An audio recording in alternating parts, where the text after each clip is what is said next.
Hi. KCR 10 ఏళ్ల పరిపాలనలో మనమందరం మర్చిపోతున్న అతిపెద్ద భారీ కుంభకోణం ఈరోజు మన టాపిక్. వీడియో నచ్చితే ఒక లైక్ చేయండి, వీడియోని షేర్ చేయండి, అలాగే అకౌంట్ని ఫాలో చేయండి. వీడియోపై మీ అభిప్రాయాన్ని కామెంట్లో మెన్షన్ చేయండి.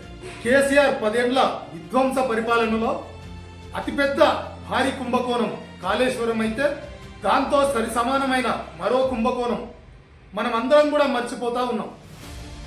యావత్ దేశమే మర్చిపోయే పరిస్థితిలో ఉంది. అదే నయీం డైరీ.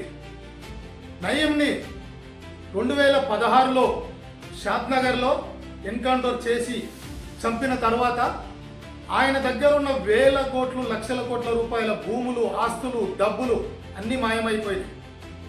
మరి ఆ కేసుని టేకప్ చేసిన పోలీసులు ఈ రోజు వరకు దాని విషయాలు బయట పెట్టలేదు.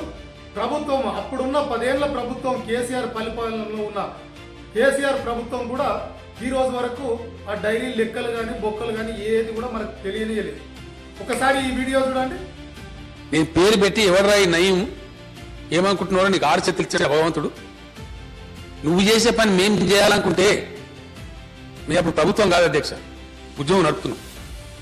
నువ్వు చేసే పనే మేము చెయ్యాలనుకుంటే సీరి చింతగర్తం మీద బిడ్డ నువ్వు నశమైపోతావు. బహిరంగ సభలో చెప్పచ్చు అధ్యక్ష. నన్ను అన్నారు వలిగొండకార సభలు ఇట్లా మాట్లాడిపోతాను కేసీఆర్ భువనగిరి దాటుతాడరా, భువనగిరి దాటుతాడా అని మాట్లాడారు అధ్యక్ష.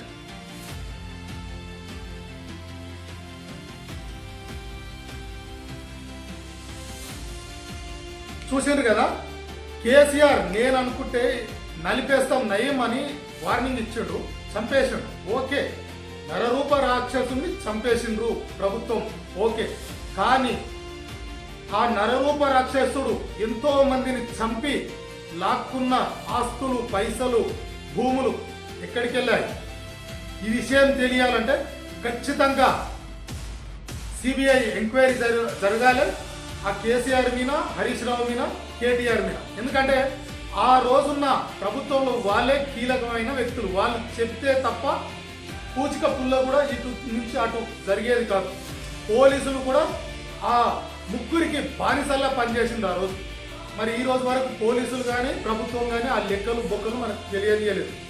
ఇప్పుడైనా రేవంత్ రెడ్డి గారు, మీరైనా చిత్తశుద్ధి ఉంటే తెలంగాణ ప్రజలకు నయంని చంపిన తర్వాత నయం డైరీ ఏమైంది, నయం డైరీలో ఉన్న డబ్బులు, అకౌంట్ డీటెయిల్స్ ఏమైందో బయట పెట్టాలి.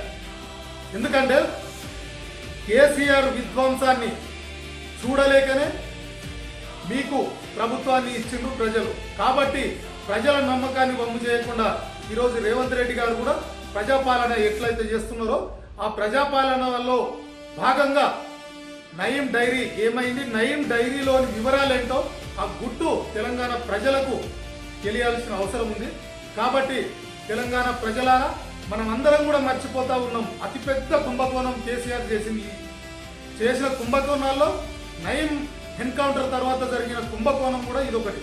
కాబట్టి నయీం దగ్గర ఉన్న ఆస్తులు, పాస్తులు లెక్కలేంటో తెలంగాణ ప్రజలకు తెలియాల్సిన అవసరం ఉంది. కాబట్టి తెలంగాణ ప్రజలు కూడా ఈ వీడియోని షేర్ చేసి తెలంగాణ ప్రభుత్వం కన్నులు తెరిచి నయీం డైరీ లెక్కలు బొక్కలు మనందరికీ తెలిసే విధంగా పబ్లిక్ డొమైన్లో పెట్టాలని చెప్పి డిమాండ్ చేయాలని చెప్పి మీకు కూడా సూచన చేస్తా ఉన్నాం. Okay, thank you.